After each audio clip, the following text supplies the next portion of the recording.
muscles. But I got fired. Hey guys, it's Robert Gardner with the Robert Gardner Wellness Podcast. Very happy to have Abraham Martinez, the massage warrior, on the podcast. We met down at the AMTA convention in El Paso. Really excited to chat with Abraham. And then can you tell the audience a little bit about you and maybe like how you got into massage? Abraham Martinez, Word Therapeutic Services, and I've been in the industry for about 10 years now. And honestly, it was kind of one of those, I used to work out a lot when I was younger, and I got into boxing. This one trainer put me together in like 15 minutes. And honestly, from there on, I was hooked. I didn't know what he did. I'd been in a fight, a really good one for a long time, and I couldn't recover from it. But this dude in 15 minutes put me back together. And I was like, what did this guy do? He just put his hands on me. And from there on, I was kind of blown. When you recover that fast, I got this hunger for it, you know? Yeah. What was the problem that you had? So in the fight, this dude had beat up my kidneys really bad. And what happened to me was I just got a whole bunch of blood in my urine. I had blood in the intestines, you know. And so he did an aggressive lymphatic massage on me, which I later learned. And I mean, he flushed me like really fast. I was able to throw punches again. I actually got in the ring. I got my confidence back, but it just never left me, you know. I could never compute like what he did that fixed me and how he just jump-started my metabolism again. I was just mind blown. Like, what did this guy do? Like, how did he do it? And so that kind of started the quest for learning about it, learning about the body. I learned about the liver. It's the only organ in our body to regenerate itself. And so that also set up like my mindset. It changed about boxing. Yeah. It was more clinical, my approach, the way I had to learn about the body. And that's kind of what sparked it for me. But when I really got back into it, I mean, my wife was the one who pushed me into education. She's like, hey, you love this stuff. You should just go check it out and try it out. And then bam, she was right, man. Yeah, this is a conversation I have with students regularly. I think based on what I saw of your social media, you do more like kind of chronic pain sort of stuff, right? Yeah, that's right. Do you get bored if you get people who just want relaxation? I used to, because I only knew one modality for relaxation, which was Swedish. Yeah. You know, and so it was very pampering and soothing. And so that was boring, but mostly because it was my foundation for things. Now it's different. I mean, if you want to relax, it's going to be a whole different kind of relaxation, man. Like, cause I do energetic work too. So like Reiki, I mean, I bombard people with relaxation. Yeah. And sometimes they don't even know, they've never experienced anything like that. So when they completely pass out and then they wake up all startled, like, what happened? It's like, it's the first time that you've ever fully relaxed. I think about it as an educator as well, because when I deal with students, you're dealing with a broader section of like the massage culture. And I think some things that are confusing to students, if people see my videos, they see me teaching. So they get a notion that when I work, it's mat-based and I'm talking. But even when I've got a client who's got a problem, and let's say they have like, I don't know, a bad rotator cuff problem, I'm going to work on that for probably 90 minutes of that 3 hours. I'm going to start with this, do about 45 minutes, and then back off and do the relaxation portion. Now, this is all improvised, you know, in the moment, but the relaxation component isn't effleurage. It's more mat-based high. It's rhythmic compression, rocking, stretching, movement. And then I go back into the rotator cuff again and then smooth it out for the last, 45 minutes, something like that. I'm quiet and they're like, I don't believe it. I had an experience with craniosacral therapy, which I'm still a big fan and proponent of.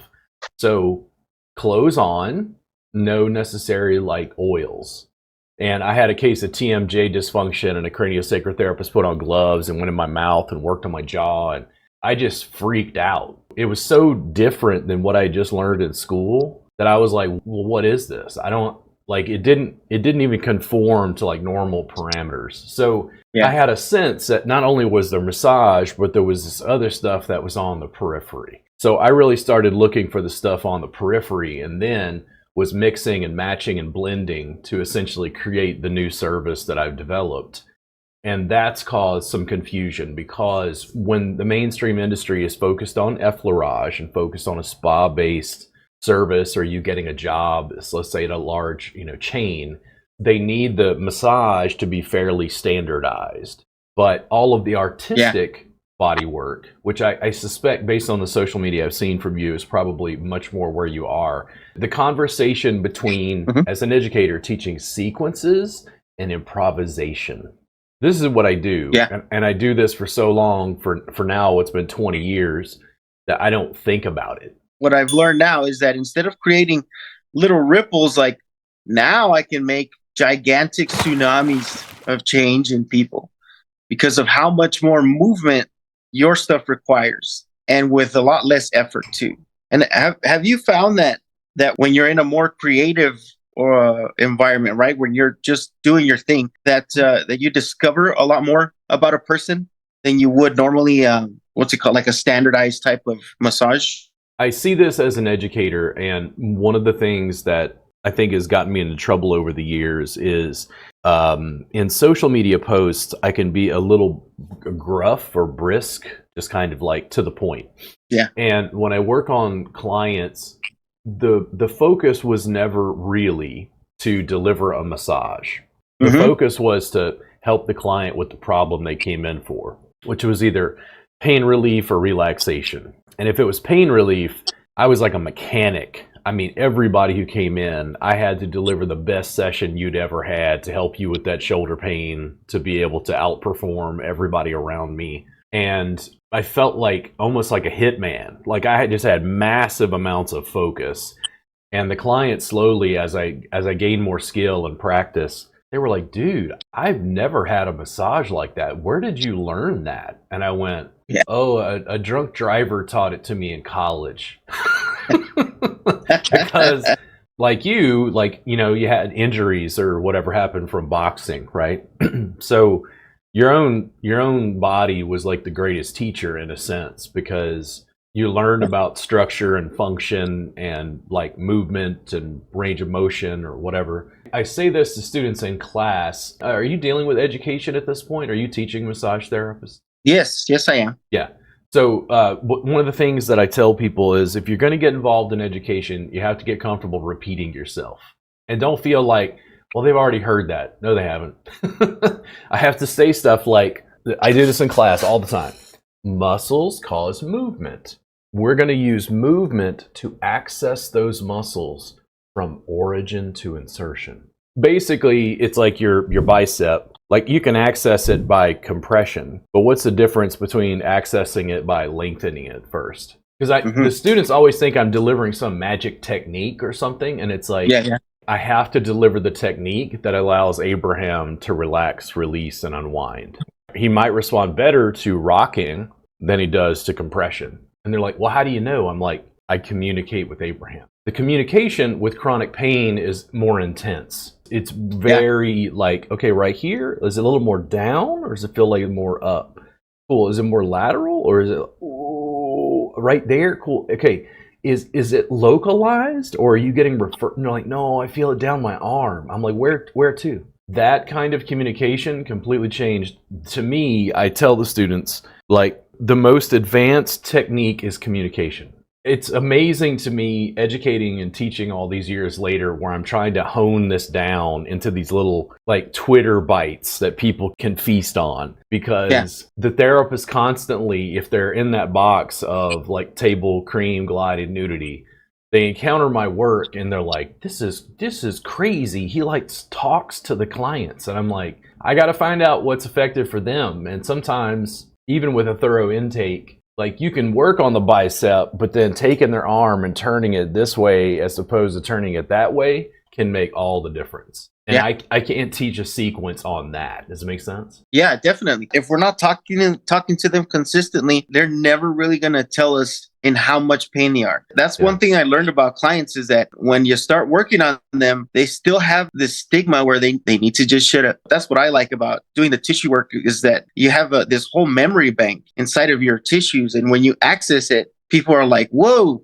it's waking up again. You know, I'm remembering all this crap that actually happened in that area, and I'm finally getting to work on it. So yeah, man, I completely agree with you when you say that communication is key, because our whole body is a communication network, from fascial tissue to the nervous system.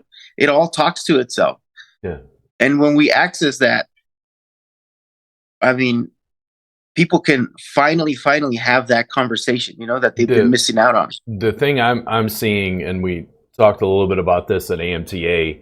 I'm spending a huge amount of my time teaching through these cameras, where I'm running 4 cameras through a switcher. So I'm teaching students online. And when I started doing this, I had this thing in my head where I'm like, can people really learn this way? I don't know. And then I'm working with the students, and Abraham, it blew me away. Okay, I tell people this, and I can tell it goes completely over their head. I'm like, they're learning 3 times as fast this way, and they're like, what?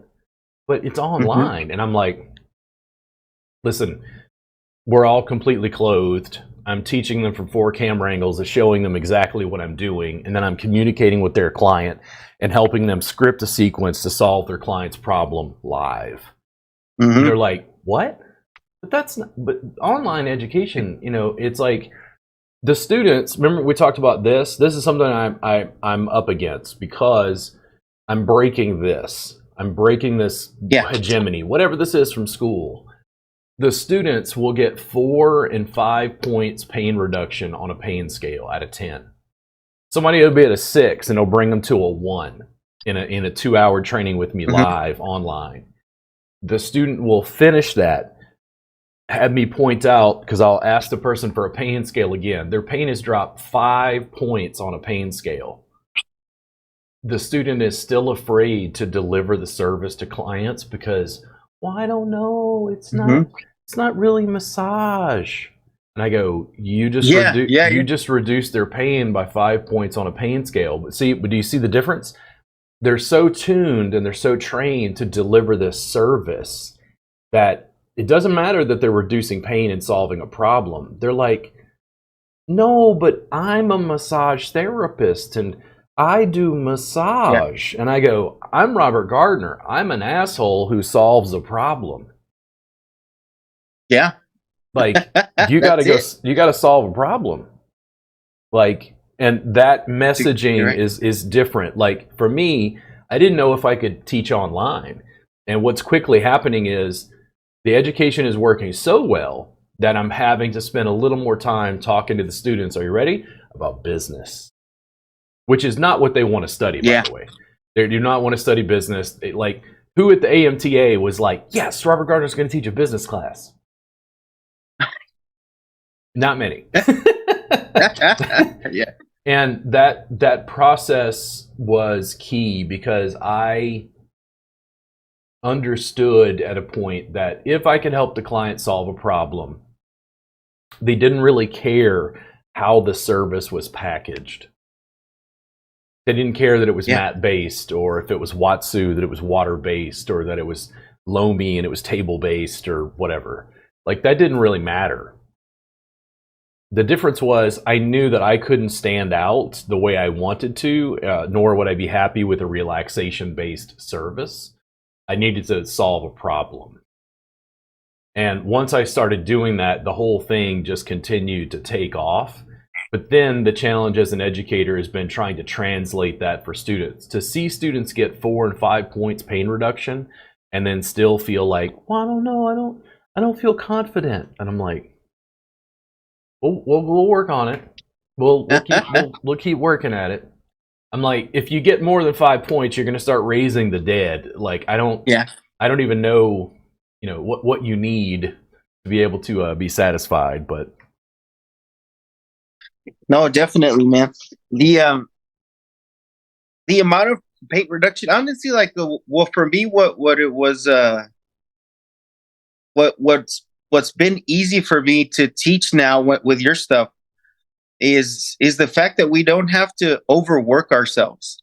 And I think that's one thing that I'm telling everybody that I know about your modalities, is that it's very low tech but high yield, very high yield. Yeah. I mean, I'm using my shins, I'm using my knees, and I'm saving my hands to do, like, essentially the dirty work of the tissues. Yeah. And that's where, for me, it blew my mind again. Like, whoa, I'm on it, man. Like, the athletes that I work on completely love this stuff, because I'm doing way more work with very little effort. And so that to me was the big sell. That's something that I can totally get on board with, and something that everyone in the massage industry should just really take a look at. I mean, even if they're into the nudity part, right, where it's just chilling and still on the table, the draping part. To me, once you get started on the mat based stuff, it really opens you up to try to use more of your tools. Yeah. Right tool, right job, right? So I was working on this one dude. He's got a peripheral neuropathy, and I've known this dude since like high school. This dude never really trusted massage, and I finally was able to get him on my table, kind of coach him through a lot of the breathing techniques first. So when we did our first session, I was like, this is a prime candidate for this new stuff that I've worked on. I mean, he's played guitar his whole life, and I mean, this dude can shred, dude. When I did the application of the techniques on his forearms, I was able to get a ton of feeling back into his arms just from doing that hardcore ischemic pressure on his forearms. Yeah. And my other hands were free to do a lot more of the fine tuning work on directly on his hands. So afterwards, I mean, this guy experienced like these crazy changes, and he was like even freaking out about him because he'd never felt his hands like that before. Yeah. I actually don't think he's ever really fully felt his hands before. I can tell you that much since I've known him for a long time. And when we did this work, it was like this novelty to him, but also to his brain, you know? That's the one thing that I love to teach clients is the 3 V's, you know? It's variance, variety, and value. How am I going to bring those to the table?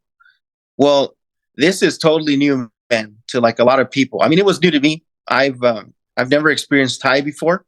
Yeah. And so to do it in such a big and novel way, I mean, that just woke up a lot of crap in me for sure. So if that did something to me, imagine what it's going to do to the clients, and imagine what it's going to do to the industry.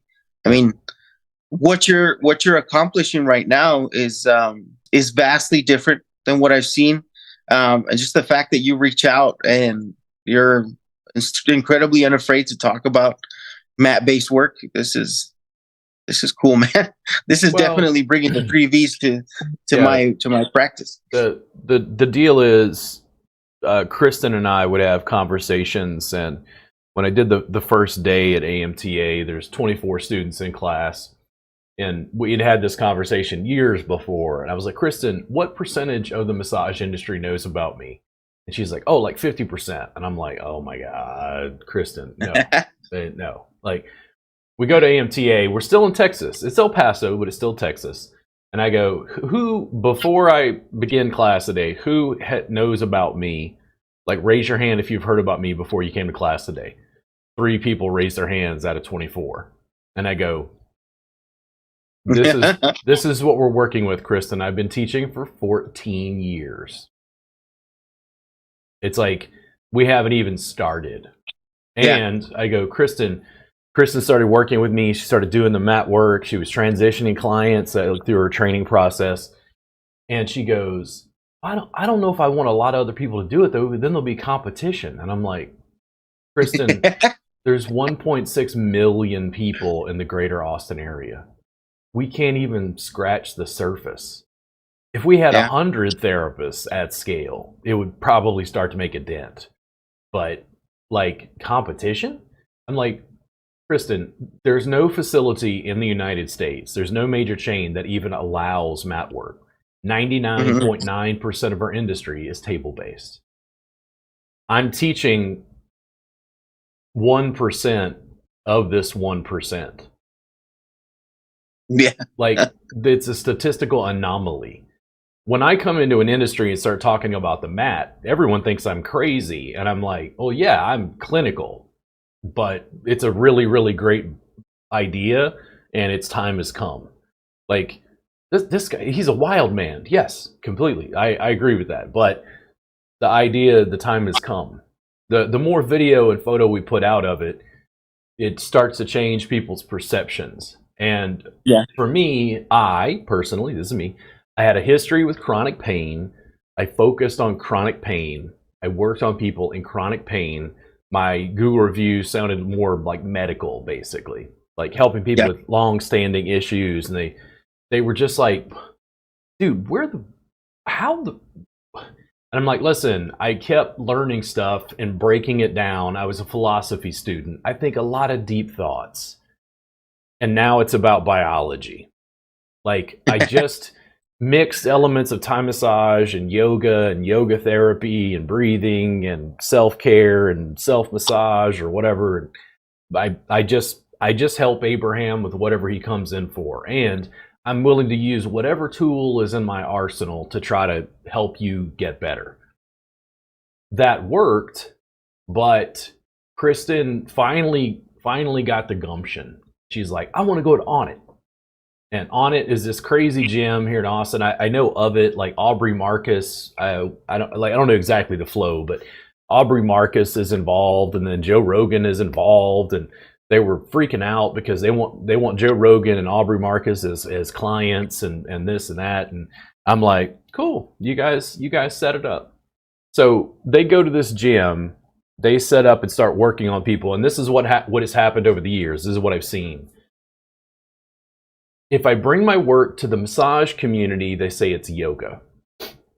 If I bring my work to the yoga community, they say it's massage. And I'm like, okay, so who do I teach? Like, I'm confused. You guys I don't know what's going on with you intellectually, but you're mucking up the works. We go to Onnit, they throw down mats and work on people. The people are lined up. They're like, I want that. I want that. I want that. What the hell is this? I want that. I've never seen this before. Something new is like exciting to them. It does. Yeah. They didn't respond with like, I don't get it. Kristen did one event, and then she gets back to me a couple weeks later, and she's like, Robert, I made like $1,000 from client. I'm like, she's like, they're freaking out. They love it. And I go, yes. And she, as long as she studied with me, she still can't quite believe it. And I'm like, Kristen, the problem is not clients. The problem is massage therapists. Clients don't tell me that the shit is ineffective. They keep freaking out and going like, do doctors prescribe? I'm like, doctors are not recommending a hippie stand on people. Yeah. Ain't gonna happen. That's exactly right. We do research on Oxycontin. We don't research Robert Gardner standing on people. Like, the public loves it if you show it to them. And what I do is I go and I film Kristen and film Wendy. And just to give you an idea, it's not that athletes aren't like a primary target. I've told the students forever, go to Brazilian Jiu-Jitsu gyms, go to gyms where people work out, set up your mat, give away little mini sessions. And they're like, oh, it just seems like a lot of work. I go, doing something different is. The difference is, because it's clothes on, you show it off. I show up with a camera, I'm filming Wendy and Kristen. I make sure the photos come out nice. I make sure the video comes out nice.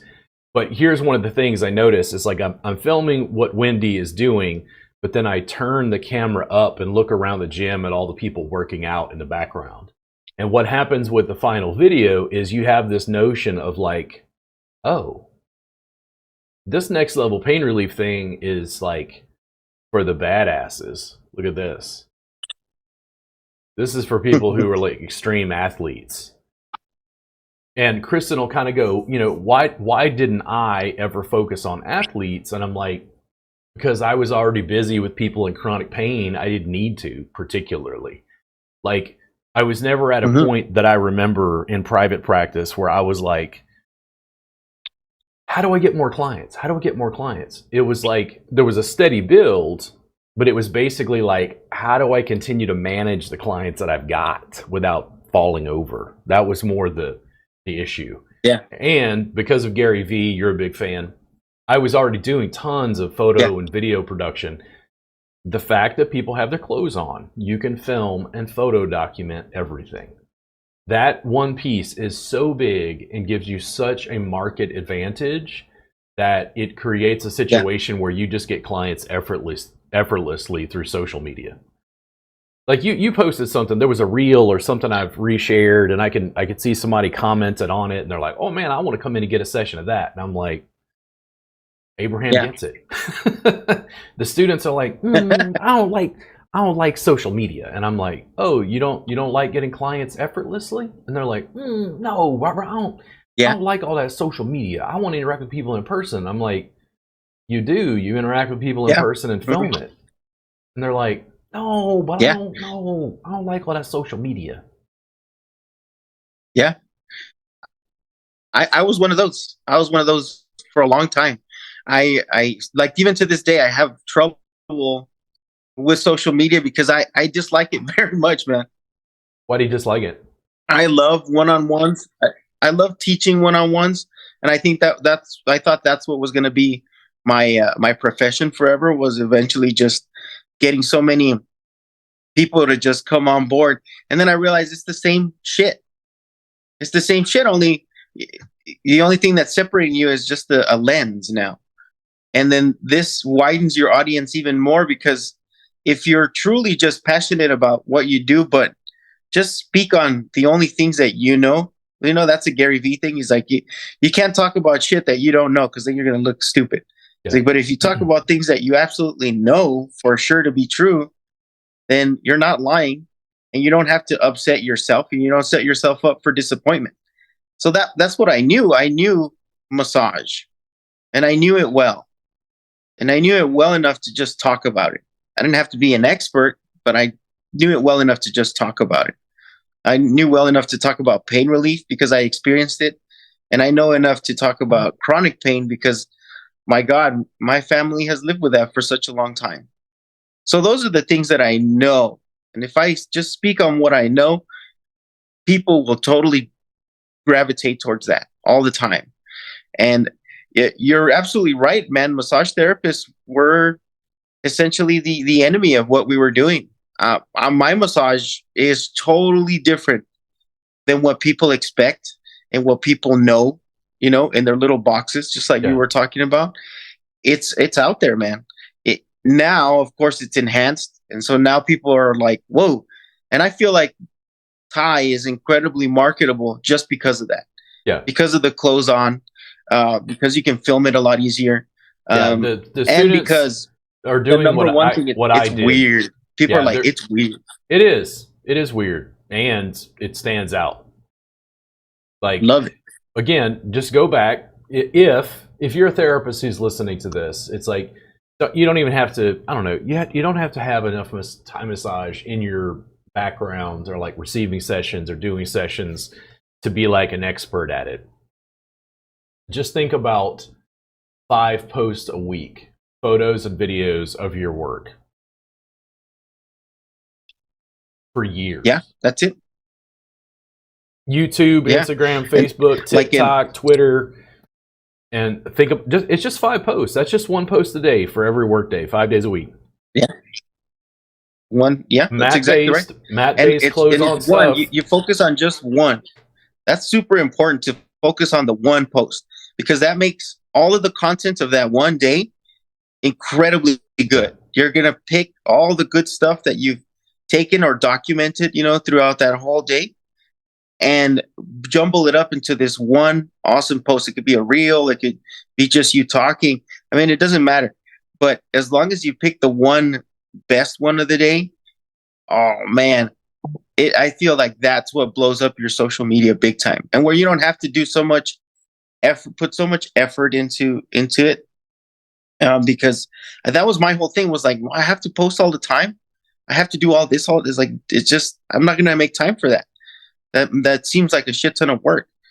And it can be, because you want to get like all the best little snippets out, Yeah. But once you do that, once you make time for it, then it's not work anymore. It's just another thing that you take out of your checklist of the day.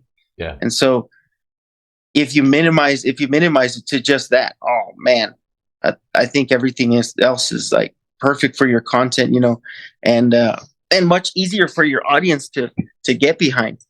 And it's a faster tool to help you, like you said, grow effortlessly. Now I'm like, I got to get on here more. I got to do way more documenting, just like you know, and it kind of solidified like the fact that I have to keep producing material online, because as much as I didn't want to do it, as soon as we talked, I was like, man, yeah, this dude really does get it. Yeah. It really does get it. It's such an easy, effortless thing, just like Ty. That once you develop the infrastructure and the mindset, once you understand, it's like you don't have to do anything different. You just take out the phone and film the pieces that you know are going to be interesting to the audience during your workday. Like, to me, and the massage therapist, I don't think they understand this. So let's say I was having a rough day. I have to go into the office, and I'm tired. I got like goop in my eyes. I'm exhausted. You got your phone on your like car window basically, and you're driving. You're paying attention to the road, but you're just like, I feel like crap today. But I got to go in and make the donuts and work on people. Like that post, if that's a minute long, I think that's infinitely social media worthy. And I think that thing, whatever that is, I think that's very hard for industry leaders and massage school owners to understand, because the notion about cameras was that cameras were Hollywood and polished and perfect. But that's not, in my experience, what people really want anymore. They really want to see what's Abraham's day like. And if you have that one post where you're like, yeah, today just don't work for me. I feel like crap. I'm going to work. I'm drinking coffee. I'm going to grind it out. I appreciate you guys following me on my journey, and just know that some of your days aren't your best days. That clip, people love that stuff. Yeah. Because that's Robert Gardner. Robert Gardner didn't have bad days, but then he shows off the truth, and it's like, oh shit, he's a grinder just like one of us, Well, and the people who do connect with it, they'll do this sometimes. They're like, Robert, like I got some issues with you, and I'm like, you don't like that I curse, do you? And they're like, no, it's not very professional, Robert. I'm like, you don't like the way I dress, and they're like, no, Robert. I'm like, you don't like the shirt I wear that says ideas are shit, execution is the game. And she's like, yes, Robert, that's not very professional. And I'm like, that's Gary Vee. Do you know who Gary Vee is? And they're like, no, who's that? And I'm like, Gary Vee is an online entrepreneur who gives like entrepreneurial advice to folks like me. I wear that shirt on purpose so that when they film our class and cut clips, Gary Vee fans will see that I'm the massage therapist who's like following Gary Vee. And she was just like, like, in other words, she thinks, I'm just wearing a Pink Floyd t-shirt and I just don't care. She doesn't think of it as like wardrobe. Does it make sense? The people who like it go, man, I don't know. Robert's a little weird sometimes, but like he's the most passionate, educator. And I go, great. Because here's the other piece. It was way more attention and time and way more challenge and energetic waste for me to be fake. To like put on a facade. That's exactly. I'm like, why don't you just, God damn it, like just turn on the fucking camera and let's go. When I say stuff like that, people are just like, I'm supposed to be wearing a nice, button down shirt and a pair of khakis, and I'm like, working on a mat? Ain't no way. They're like, you don't dress professionally, and I'm like, dude, I might as well be wearing a gi from Brazilian Jiu-Jitsu for what I do. Like, you guys do clients ever come in and think I just wish he was a little more professional? Because I'm like a plumber. I'm like a plumber. Nobody. Do you complain about how your plumber dresses? Never, bro. No. And it's like, because he's rooting around in shit. Like he's, like the same thing sort of happens with me. I mean, I'm clean, but it's like who says wearing a Pink Floyd t-shirt isn't professional? It's like, maybe for what you do, but I'm not working at Massage Envy. Like, I work for myself. As long as I can help my clients with the pain, I guarantee you clients leave my place after it's doing that. I guarantee you they leave and they go, man, he's a little weird, but the body work is awesome. because like he listens to strange music. Like, what is this Little Peep? He's playing this rapper Little Peep. He's rapping about drugs and sex, and it's like, because the sessions are 3 hours long. The music is for me, man. Like I gotta grind it out. Give me just 1 second to grab some coffee. Yeah, one of the deeper conversations, again, I never, for me personally, I never focused on athletes as a market. It was never my specific forte for various reasons, but I was busy. When Kristen decides to go find her clients and Wendy's like, yeah, I think my clients might be more athletes, and then it's working, they're like, oh my God, they love this stuff. And I go, yes. Like, guys, there's no shortage of clients. There's a shortage of therapists to deliver the service. Right now, primarily what I get, and I will probably get this for some time to come, massage therapists don't understand how profound this is.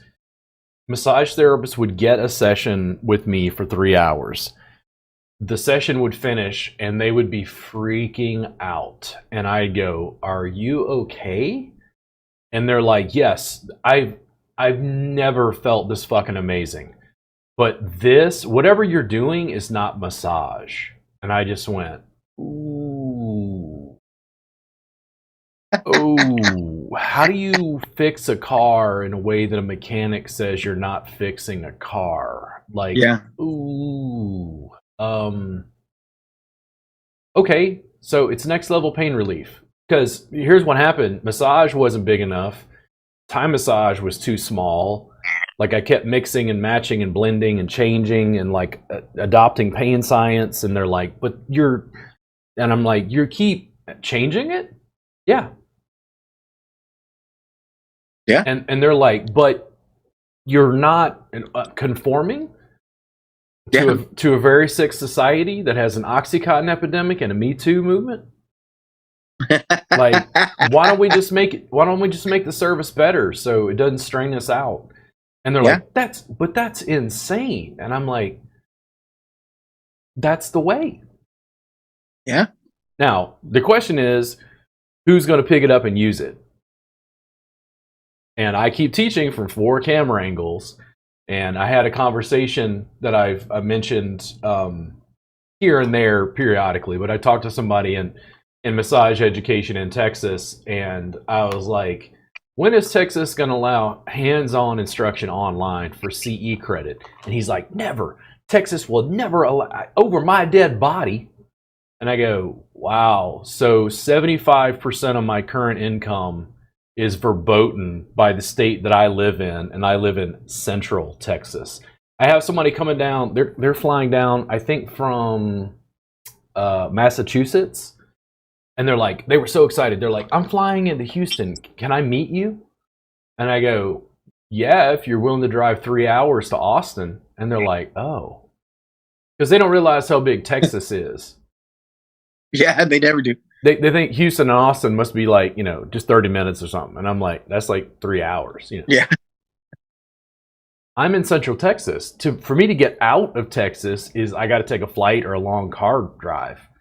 So when you block online education, don't allow CE credit online, I'm going, I don't think you guys understand what I'm doing with 4 cameras. Like, there's people in other countries studying the shit with me, and they're learning faster than local students because they're coming regularly. Like, I'm getting to the point where I don't prefer, and I'm not saying I don't enjoy teaching in person, that's not it.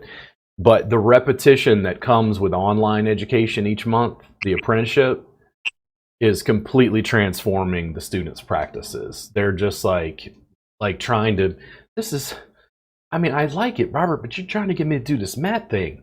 The students will go, Robert, I want to do the apprenticeship. Can I just do table? And I go, okay, I will do it. But I want to warn you, if you study with me interactively online, and you decide you're going to do 6 months of table work, you might wind up becoming a dedicated mat practitioner. And they're like, what? And I go, once you learn what I'm doing, you're going to start getting on the table, and I'm going to tease you for doing mat work. And they're like, oh. Like Yeah. I started calling the table a sky mat just to fuck with the students because they're so, it's like neurolinguistic programming. They're so encoded with Yeah. language that you have to use the right language to like get ideas and concepts to them. No matter how many times I say, well, muscles cause movement, we're going to access those muscles from origin to insertion using movement. We're going to use movement to do that. Like, you have to learn how to phrase things. And if I said massage, it was table cream, glide, and nudity. If I said Thai massage, they're like, this is culturally Thai and based on sun lines. And I was like, rebrand and change the name. And they're like, no, okay. no, I love it. but you're trying to own it. And I go, well, the brand or the trademark, yeah, but like, they're like, well, what if I just want to call it Thai? I'm like, go. Some lady was like, I want to call it realignment therapy. I'm like, the students keep interacting with me and going, like, you need to patent your suspension. And I'm like, huh? You want me to patent a piece of rope? Like, no. It's too easy to set up. And they're like, they keep like doing this thing, like, you need to open a brick and mortar. And I'm like, and manage massage therapists? Like, why don't I just keep doing what I'm doing? And the thing is, it's like, my behavior, because it's mat based and clothes on, the service is different, the packaging is different, the way the therapist interacts with the client is different, the outcomes are different, the social media certainly looks different. And they keep thinking I'm playing their game. And I'm like, I'm playing an internet game from 4 camera angles with global distribution for pennies on the dollar. They go, Robert, people are going to compete with you. And I go, great, let's fucking go. You going to compete with me? You need workbooks, DVDs, digital distribution, online CE classes, and a capacity to teach from 4 camera angles seamlessly online through a camera switcher that you create. Let's go. I'm like, I can teach 10,000 massage therapists a day via YouTube live, 2 hours a day, 5 days a week, 52 weeks a year, and I'll give you another 500 hours of footage every year. It'll cost a whopping, are you ready? $7 a month. And they're like, what? That doesn't. And I'm like, listen, it's over, bro. You lost. It's over. Like, there's no going backwards. They're like, what do you, you're acting like you have a massage school. And I'm like, no, I have a school because I don't do massage. It's on the internet and the service is called Next Level Pain Relief. And they're like, how would you make money teaching people at $7? I'm like, if you have 10,000 people subscribe for $7, that's $70,000 a month. No other revenue streams. That's $840,000 a year. I can turn on my camera 2 hours a day, 5 days a week, work 10 hours a week, and make $840,000 a year. Let's start running ads. Yeah. What? I don't. Yeah.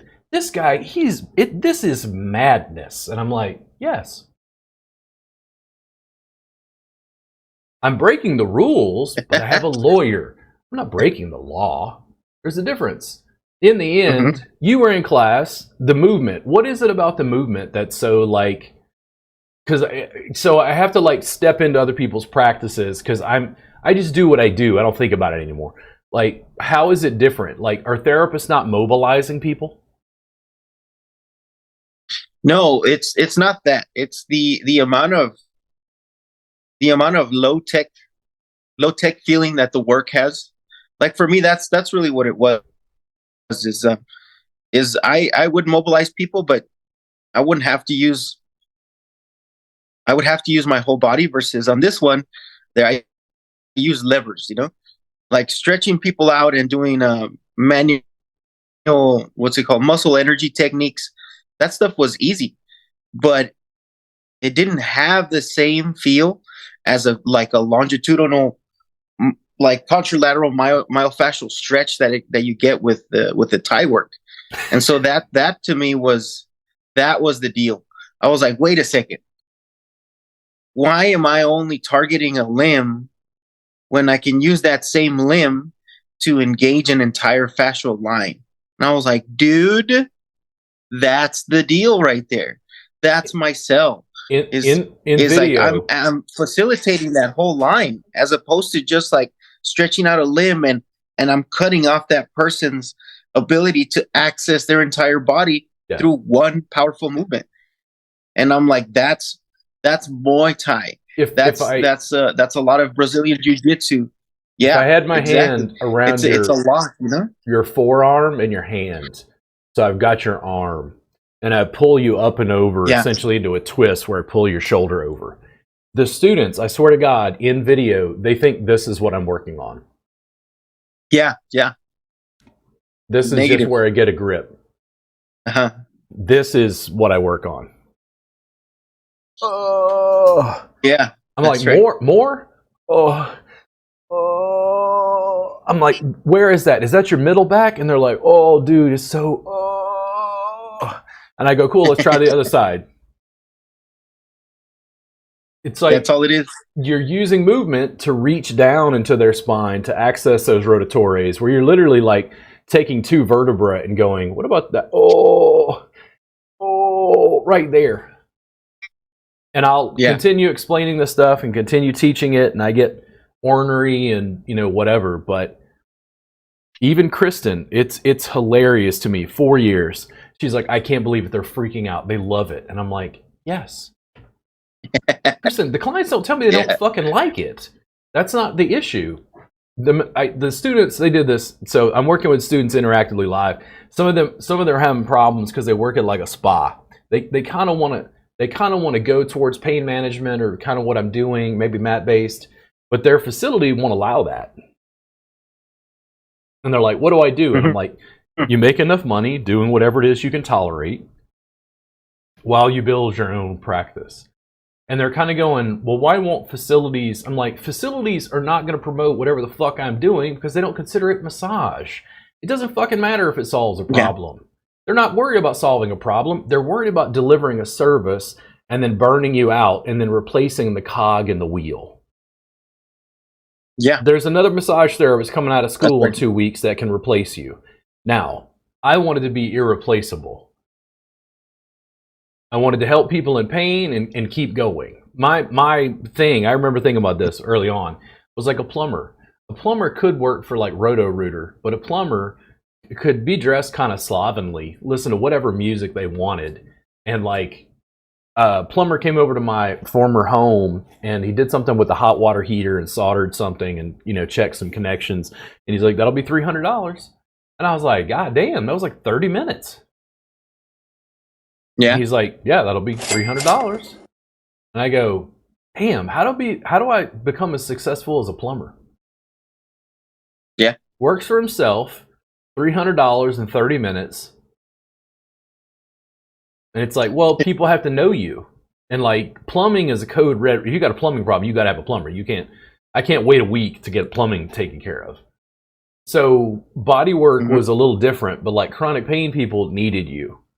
They needed you to be able to work with them and help them and assist the process. So I just kept working at it. I still think it's hilarious. And I'm still working on like video and imagery and iconography to be able to push next level pain relief through. When people are like, it's not massage, I'm like, okay. Then they're like, it's not Thai massage. And this is after I wrote 700 pages of sequence manuals and 9 DVDs of core content. They're like, it's not Thai. And I go, correct, I'm Scott Irish from South Louisiana and I live in Texas. Like, I'm not Thai. What do you want? Like, anyway. To see the students go, the clients really like this. And I go, yes. But I think what it is there's just one madman who's been running around waving the banner. And the industry is like, no, this is not. And I'm like, hold on. Now, let me back up. Put Kristen and Danielle and Jennifer and Wendy and this, and put them on camera and keep showing them. And once they see all these therapists winning and doing it, now they're like, massage therapists go, well, I want to do that. And I go, oh, here we go. Yeah. Here we go. All right. This makes more sense. And I'm still learning the process. But for me, I enjoyed talking to you at the conference about Gary Vee probably a little bit more Yeah. than I enjoyed the teaching process. And here's why. The business side is what the students are lacking. It's not even body work. Yeah. Like I'm happy Yeah. to I'm Gotta happy get to our teach. shit out there, man. Yeah, I'm happy to teach more body work and skills and tools, and that's awesome. But mostly, if you're a therapist who just wants a relaxation-based practice, most of the therapists can be as successful as if they wanted, as successful as they wanted, build the businesses that they really want, if they would work on their business skills. And I have years of practicing teaching technique. Yeah. And the business side is where it's like lacking in some ways. So I don't know. I'll continue teaching that in other forums, but it's pretty bare bones. Like for me, there was a degree of freedom that came with social media and the internet, and I was my own boss. So there was nobody to tell me what was right or wrong. It was just, what did the students want? What did the clients want? And how do I keep feeding that to be able to keep building? And it's worked. So Yeah. No, I agree with you. I mean, that's an area where we've been lacking for such a long time. Mostly because we're so confined to business as the paperwork part of it. Again, like the boxes part of it. And when you start building a business outside of the box, you know, like how you've been doing it, just building a business outside of the box, getting more angles, like you said, getting a different feedback from clientele, getting different clientele from different cultures to get on board. That's what the internet has done, is it's just broadened the scope so much. But now you're right, people want to know exactly how you are and what you do, not just, they don't want to just know the massage part about it, because you can get a massage anywhere. But where's the weird stuff? Where's the chronic pain stuff? Where's pain management, you know? And how can we get better coping skills? Like that's just one thing that I know a lot of therapists are really good at, and really good at talking about it, but they're afraid to say it to a much broader audience because of fear of confrontation. Yeah. And that's one thing that I felt I had too, was I didn't want to sit there and explain my shit to other therapists. I never did. I never wanted to do that. But the more content that I put out, the more questions that I'm getting from them as well. Like, what is it that you're doing that's different? And I'm putting it out there. That's it. Yeah. The difference is that between me and you is that I am putting it out there. Yeah. We just have to keep documenting. That's one thing that I loved about talking to you when we're talking about Gary Vee, is that you said it's documenting the process.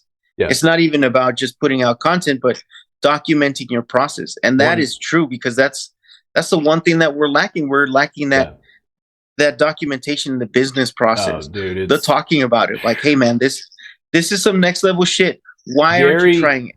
Gary, why aren't you trying it on your clients? If I ever meet him, I'll probably cry like a little fangirl, and then like explain the process to him. But when he said document, don't create, I saw it in several videos years ago. Mm-hmm. And I literally sat there for a week or two and was like, document, don't create. What the fuck does that even mean? Document, don't create. Document, don't create. I was like, what?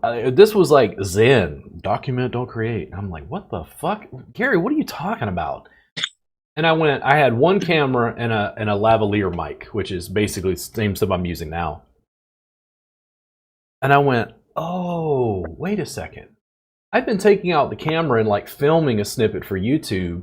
Why don't I just film the whole class? Mm-hmm. Like, what's the downside? It's like I can even give the students a copy of their class. Everybody was like, you can't do that. You can't do that. No, you can't. No, Robert, you can't. You can't. This is when the fight began. You can't. And I go, why? And they're like, but if you give it to them for free online, they're not going to study with you. And I'm like, are you sure? If I go to the internet and teach people how to change their own oil, are people going to stop going to get their oil changed? Right. And here's what happens. That's a great way to Yeah. You teach them how to change their oil, and they're like, "This is a lot of work. I'll just pay him to do it. He's obviously expert. I trust him already. He made that video about it. Change your oil." Massage therapists are afraid to give people self-care tips because they think that the clients aren't going to come back. And I'm like, that's not how this works. Yeah. I started filming in 2017. Now, in 2023, when I've hired an editor and I push the editor into my vault and I go, here's 1,000 hours of footage. Feel free to sample whatever you'd like.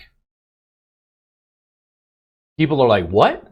I'm like, dude, Gary is a genius. I don't give a fuck what you say.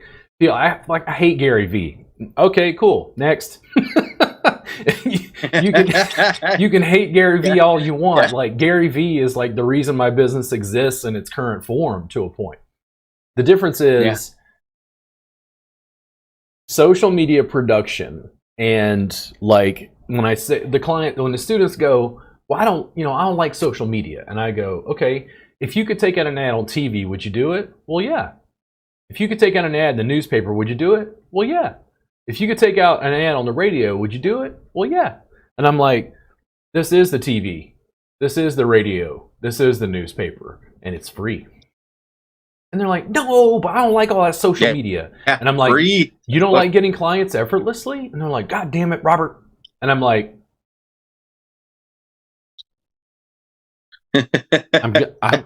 if you're a student, I'm going to help you because, it's good for my business and it's good for their business to produce photos and videos for social media and show people what we do. It's not decreasing our reach. Like, I have to talk to students who are frustrated at their spa job, and I go, guys, listen, you got to understand, I work for myself, okay? I easily clear 80 to 100K a year, all right? Now, do I want more? Sure. Who doesn't? But I'm a single guy with no kids, so it's like 80 to 100K is like, I'm cool. I don't drink that much tequila that it's going to cause a problem, So the deal is, any massage facility in Austin, I've lived here for 14 years. They would not hire me. And if they did, they would fire me shortly after. And it's not because the bodywork isn't good. It's because this guy is not fucking doing massage and the clients are listening to him. He's standing out. Fuck this guy. We don't want people who stand out. We want people to be a cog in a machine. I'm like, guys, you're saying that was exactly Was that your experience? Was exactly my problem. My first gig. That's my first gig. I didn't conform, and it was set up like a pyramid scheme. Yeah, where it was a partnership, right? Where you have to make certain dues, and as soon as you make a certain cap, then you could be partner, and then we were splitting. I think it was 30%. I was getting 30%. The company was getting 70%. And then when I was about to get to that cap, right, to where I can get the 45%, I got cut off because I was upselling way too much. I was making people members. I was like, well, isn't that what I'm here to do? I was buying into this partnership. I was like, yeah, I want to make it. I genuinely want to make this thing a franchise. I would like to franchise and get my own clinic, and then that way we can make this thing into a bigger thing. The corporate ladder, right? I was willing to climb it. Yeah. But I was just not like the other therapists, and I knew that. We had a solid team, though. I mean, these guys were amazing, but they had bought into this thing for so long that they were okay with not advancing. And so when I got there and I was like, okay, I'm in a different mindset. I want to do this thing. I want to genuinely create something massive with this massage. Getting there, and it's like, no, dude, what are you doing different? What are you offering these clients that they keep coming back and they get memberships, Because we were doing the Groupon thing, so which was awful, by the way. But every Groupon client, it was like, how do I get these dudes to convert to members? Yeah. instead of them paying their little $35 for a Groupon, they were going to have to pay like $70 for a membership. And so from those massages, you would get more of a percentage. So of course I was going to upsell and try to get my members in. So it sounds like But you when did I started doing that, and you made them more money and they didn't like it. yeah, they didn't like it. They didn't like that I was the only one willing to like really get in there. And they were like, nah, no, we want cookie cutters. we want therapists to just give Swedish. We want them to just give deep. Yeah. That's what you're getting paid for. Yeah. And I was like, I thought this was a place where we could actually grow and do our own therapy. No, dude, if you get a Swedish client, you give them Swedish. If you get a deep client, you give them deep. And so that's where I was like, what the fuck is wrong here? The challenge is we're getting conformed to this box, you know? Yeah, there's a cultural norm around like what massage is. And one of the things I talk to the students about is, as artists, the public doesn't know what we can do. We have to expand their conception of what our work is. A student will ask, they'll see my work and they'll start asking questions about ischemic compression. They're like, you use ischemic compression. And I go, yeah, I mean, that's what it's called sometimes, but it's just that on extremities in particular, sometimes with the hands, if you use enough pressure in the forearms, it tends to cut off some blood flow to the hand temporarily. But it's just because I'm working the forearm flexors. It's not even something I'm trying to do. It's more like a secondary piece to delivering pressure to the forearm. Because they're looking for the magic technique. And it's like, there are no magic techniques. Yes. There's just fucking mashing on people and moving them around. Yeah. And they're like, oh, but what's the And I'm like, no, I'll give you even shorter terse sequences. Because here's what I got to, Abraham. A 54-page workbook was a 3-day class called Intro Thai. It's too long. Yeah. One step needs to be a 2-minute video, and the entire sequence needs to be 20 minutes long as far as their instruction. That's their attention span. If I give them a 54-page workbook and go read this, do this sequence, they're like, oh, but this is so long. And I'm like, you went to school for 500 hours. Here's what I want you to do. I know you came in for the CE class for these 18. I want you to give me 500 hours, and I want you to see what happens to your practice. Now, that's ridiculous. And I go, okay, next. I'm not fucking around. They're like, this takes a long time. I'm like, yes, mastery may take a lifetime. Yeah. And they're like, that's exactly right. I just want to do massage. I'm like, cool. Always do what you always did. Always get what you always got. How do your hands feel, and how's your bank account look? Because my hands feel great, and my bank account is peachy. Like, fuck you. We don't like you. And I'm like, I don't give a fuck if you don't like me. A lot of people don't like me. I ain't here. This ain't a fucking popularity contest. Either the shit works or it don't. My clients don't tell me that it doesn't work. Really? It's like, do some people want to go get a massage at a facility that's like a spa and more accoutrements? And sure, but I'm not competing in that market. It's like, if I get people, and I have this happen all the time, people come in with chronic pain problems, women especially. Women will sit down and talk with me, and sometimes I'll talk to them for 30 minutes before I even put hands on them. They start crying during the intake. And they're crying because their pain has been at a 7 for 2 years. Their doctors won't listen to them. The PT wasn't apparently able to help. And then they come in to see me, and I'm like, so what's going on? Oh, you're having problems with your elbow? What's going on with that? Is it like caused by your work? Did you have an accident? Like, I read the intake, but I'm going into more detail making. I have to do this. I have to train them, Abraham. They have to make eye contact with the client. Yeah. Because they'll go, oh, okay, cool. Just take off your top bra, lay down face first and face rest. I'll be right back. Yeah. And I'm like, no, not for pain management. So the whole thing works. It's just working within cultural context. Like when I teach mat-based intro Thai, I would come in and we didn't show this much at the AMTA because we were mainly table-based for that weekend. But when I work on the forearm flexors, I use my foot. So normally the person's arm is out to their side, and I just come and use my foot. And when I show this in a class, I do this to massage therapists. I go, guys, what we're doing right here, how would you guys feel if I developed a training program for yoga teachers that showed them how to use their foot on the floor? This one move. And they're like... And I'm like, what's the problem? And they're like, but it's manipulating soft tissue. And I'm like, so are you worried about the competition that comes from a yoga teacher's foot? And it's like, because what they start to understand is like, okay, so what's the line? I'm like, is it illegal for yoga teachers to touch people? It's like massage therapists essentially, due to regulation, massage therapists think they own touch. Yeah. And I'm like, yeah, that's true.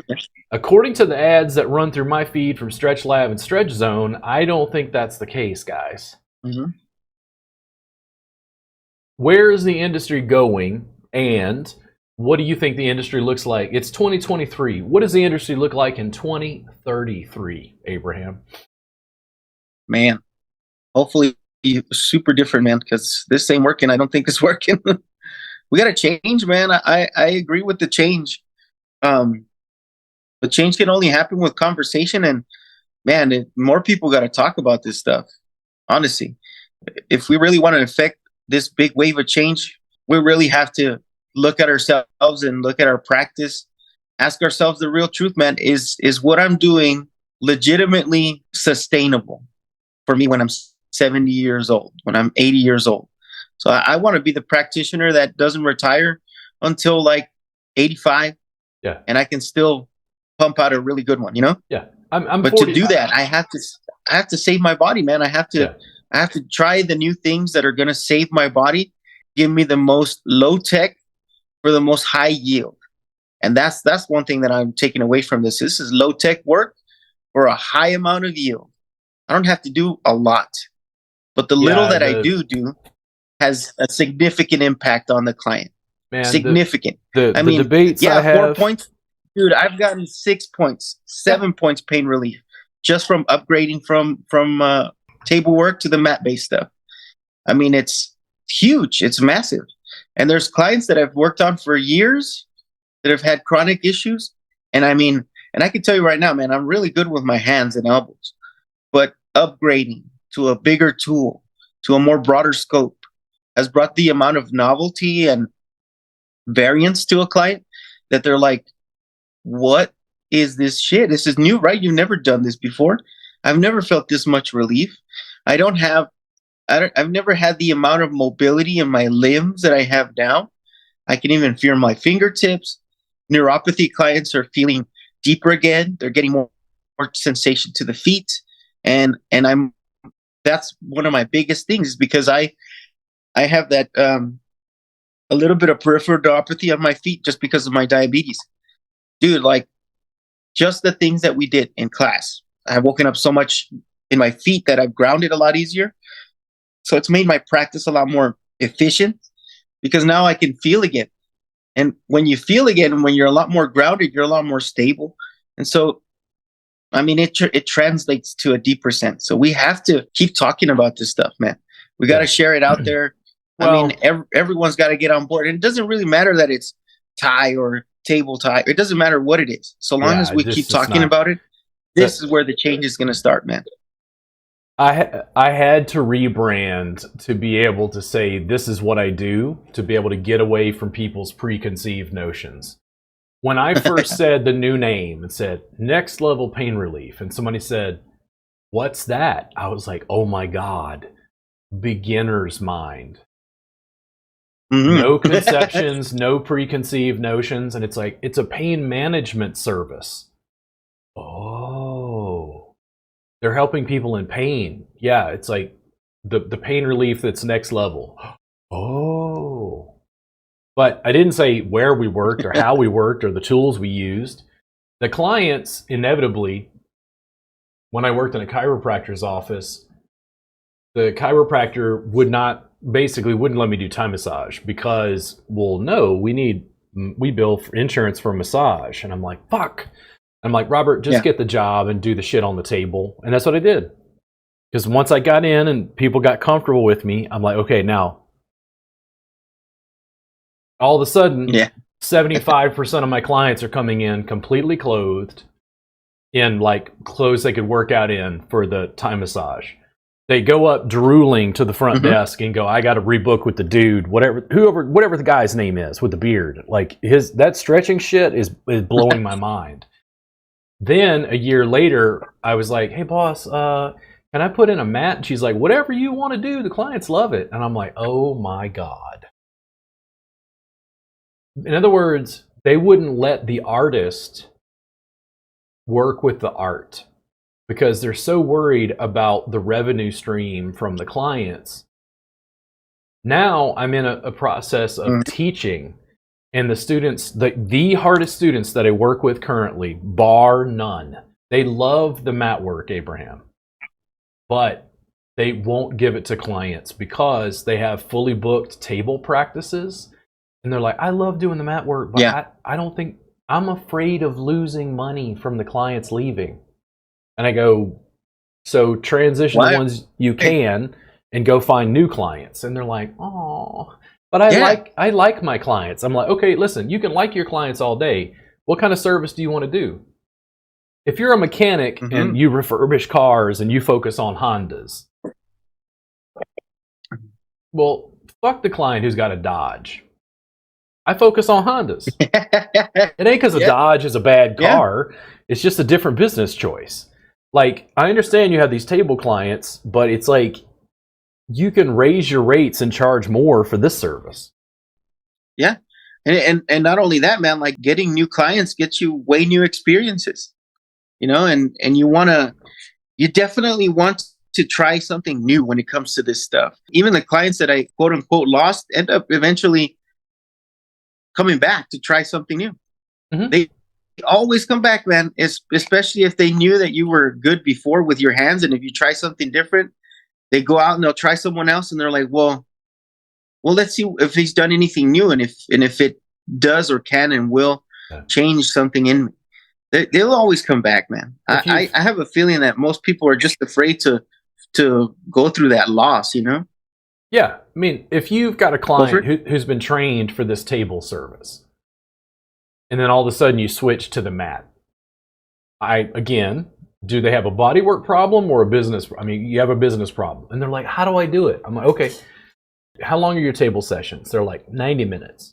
I'm like, okay, cool. 90 minutes is that's much better than an hour, by the way, especially for pain stuff. How long do you want your mat sessions to be? They're like, well, I'd really like to do 2 hours. I'm like, cool. Give the client the same table fee for 90 minutes. Give them 2 hours on a mat. What? Yeah. Give the client 30 free minutes, and they go, oh. I'm like, are you losing 30 minutes of income, or are you able to paint on a larger canvas and transition the client? Now, once that client has had that 2-hour session, you've given them a discount. Is John, once you work on John hopefully loves it. And you go, John, I'm willing to sell you a package of another 3 sessions for the 90-minute fee for these 2-hour sessions. Now you're doing mat work. Now do it to another client. Do it to another client until you no longer compromise and you get to choose. And I don't ever, Abraham, I don't ever tell students to do my work, you have to work on a mat. I never tell them that. I'm like, listen, you're going to get a much more full expression on a mat. If you want to do table work and you love effleurage or lomi or whatever, I'm not saying you can't have that as a part of your practice, but that's not what I'm teaching. That's all. Like other people teach this and teach it better than I do. I want to go over here to this mat-based thing. I want to focus on this. The deal is, if you want your practice to be 50-50, you have to create enough of these clients to make it that 50%. Yeah, that's exactly right. You got to transition that much, and you have. I feel like you have to be willing to. Nobody's doing this, and I'm like, yes. And the fact that it's crazy and nobody's doing it is your competing edge. Yep. You can't go get it anywhere else. Once the client gets hooked on this mat stuff, where are they going to go? And they're like, oh, and I'm like, yeah. And then when you get good enough, you teach it, and then you build more. You can build on that. It's a huge foundation. One thing that I like about the work is that it's foundational work. It's like you're really sweeping people completely off their feet. It's about leverage and a lot of communication. Is this good? Does this work? And like you said, a lot of eye contact. Like one thing that I was really impressed by the class was the amount of communication that you were willing to give to the client. I mean, everything was very detail oriented. Is it better up or down? Is it better towards the medial or lateral side? And every single step that you into that movement was predicated upon that first foundational move, that first point of ischemic pressure, or that first myofascial stretch. How much am I getting? What type of response am I getting from the client? And how can I maximize that client's response time? Or how can I maximize their breathing? Everything was layered, but everything was always on that first foundational move. I love that, man. That was really cool, because then that means that you could stack so much more detail work on top of what you're already doing. So it's fascinating to me the amount of change that we can do in it, and also like how when you're just putting let's say a knee, how much more free hand space you have. Oh yeah. So dude, this is one of the things that is, I think it's harder to understand for a table-based therapist. When you're at the table, you're using your forearms, elbows, hands. But when you work in a mat-based discipline and you talk about using a knee, if I have you prone and I put a knee in a gluteal, and then my hands are free, so I'm like palm pressing your spine. Well, now I've got 3 points of contact simultaneously. And I go, what's this right here? My knee is still delivering pressure, but and here's what happens. Once you start to juggle, which ball do you focus on? Yeah. And what you start to do is you start to go, okay, leave the knee static. And now what's this right here? Okay, let's rock it right there. And the thing is, I can't really say with like scientific certainty, like why certain things work. I just know that the potential artistic combinations that you come up with because of 2, 3, 4 points of contact completely change the way something feels to the client. Like it feels like, let's say the gluteal is the main thing, but it's connected to their spine, and it's connected to their leg, and it's connected to their sacrum, and it's connected to their arm. Because if my knee is here and then I reach over, and how's this on the forearm? How's this on the shoulder? How's this in the rotator cuff right here? I'm still working down here, but it's like when you start dealing with multiple points of contact in a mat-based discipline, I know what it feels like because I've had it done. But basically when the client went, oh, when Chewbacca showed up, oh, I'm like, do that again, do that again, do that again. And after I did that for 3 hours, the clients, dude, you had to peel them off the mat. They were like, Jesus Christ, dude, what the fuck? Dude, oh my God, I have never had a session like that. Here's what I hear from the clients. Why aren't massage therapists doing this? Yeah, I hear that too, man. I go, you're gonna feel really weird when you hear this, but they're telling me it's not massage. And they're like, what?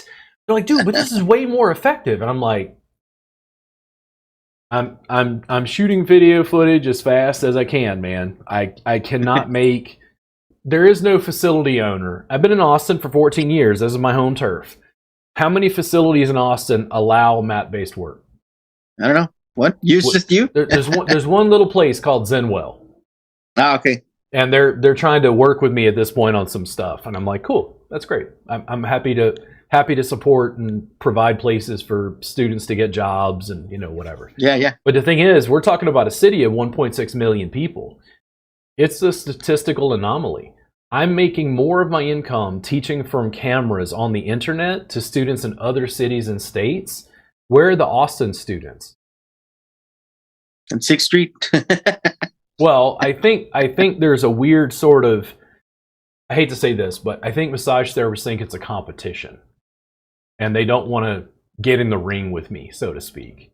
Oh, okay, like, okay. Fuck that guy. That's not even massage, And I'm like, okay, whatever.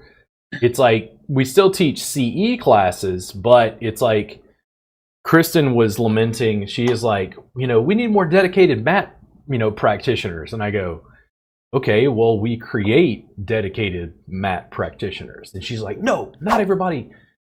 I'm like, Kristen, you have to teach them on the table and transition the therapist to the mat.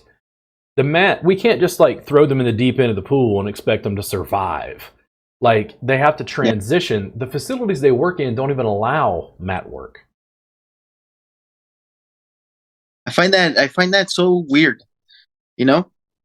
Why do you think that is? Or is there a reason for that? So this is my opinion. If you want to send me hate mail, that's fine. I get it frequently. Spa owners need a commodity service that they are able to easily replace the cog if it burns out. They need a standardized service. So, and when we look at this, we'll go in a little more detail just so this makes a little more sense. Never in a million years did I see Stretch Lab and Stretch Zone. So, massage therapists were doing massage.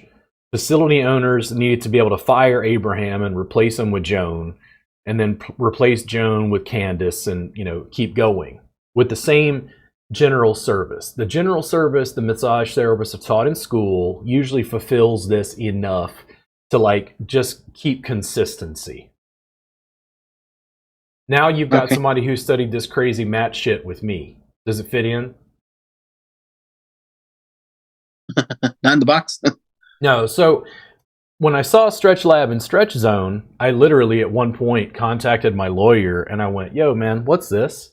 And he's like, well, Robert, they don't call it massage. And I'm like, So that's the line, huh? All right, next level pain relief. Let's file the trademark. And the deal is, Stretch Lab and Stretch Zone were successful enough, are running ads enough. And COVID probably really hurt their business, by the way, just like it did most businesses, hands-on. Stretch Lab and Stretch Zone are hiring people who are not licensed massage therapists. Massage Envy then added Strato, their stretch service. Why did the largest purveyor of massage services add a stretch service?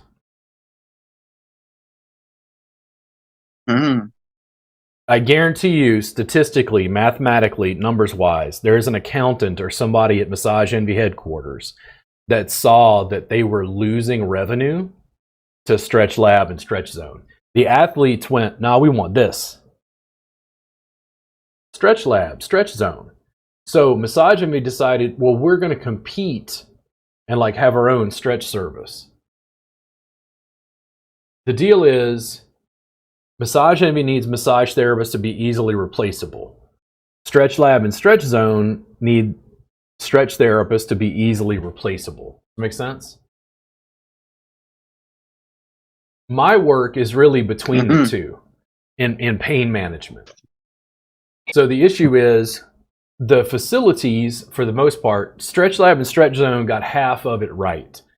The coup de grace, the death knells, if you will, is mat-based with mobility and with maximal compression, with suspension, with abdominal work, working publicly on sessions that are 3 hours long.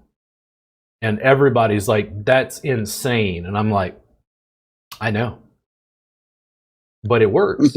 The deal is, I continue to just manifest. The problem is, Stretch lab and stretch zone, not always, but stretch lab and stretch zone, I think, are a little less likely, not impossible, they're a little less likely to hire massage therapists. Why?